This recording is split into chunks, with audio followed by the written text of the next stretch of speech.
Hey everyone, just want to give you a quick round of everything that happened at NUS Conference this year. The conference started with students calling for better representation of FE in Scotland. Concerns were raised around the current leadership's inability to effectively represent students studying FE in Scotland. Also, they felt that their voices were being marginalised as HE delegates were voting on matters that solely concerned FE students, especially those from other nations who have different issues.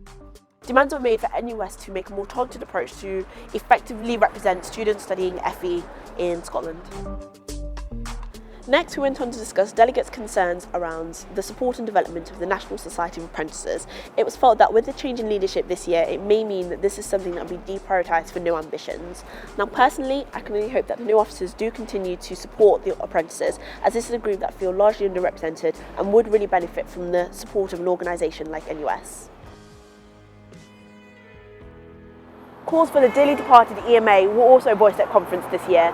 Now personally, I feel as though the removal of the scheme meant that those from low-income families were shut out of education, and the reintroduction of this could mean that anyone from a disadvantaged background are able to progress in education again.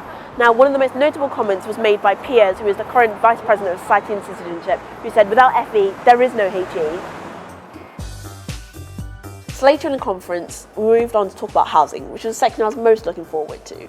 So delegates voted in favour of campaigning for universities to become guarantors for students who don't have one, which means to completely remove the whole nightmare situation of having to fork up 6 months' rents in advance, which is ridiculous.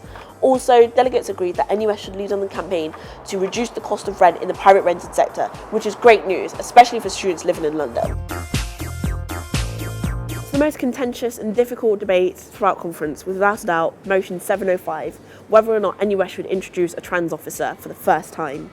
Now, this was an incredibly inaccessible discussion to have at times. Delegates didn't feel safe and comfortable to express their views on this, which led to a decision being made by delegates to move this to a secret vote, which meant everyone had to submit a piece of paper with their views on whether or not NUS should do this, and NUS were to publish the results of this vote on their website after conference.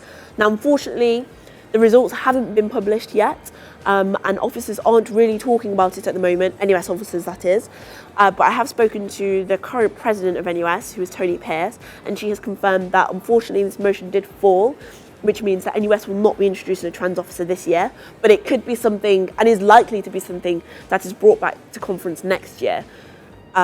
So that concludes our roundup of the NUS Conference 2015. So if at all any of you feel as though you might want to be part of shaping the national movement, the national student movement, and being a part of setting out the priorities for NUS in the continuing year, then I would urge anyone to nominate themselves, should I say, in the upcoming winter elections for NUS delegate. It is an incredible experience. All of the delegates really thoroughly enjoyed it, and it is a great opportunity to meet activists and sabbatical officers from across the nation. So I would definitely encourage each of you to do that. So thank you, and I hope you've enjoyed it.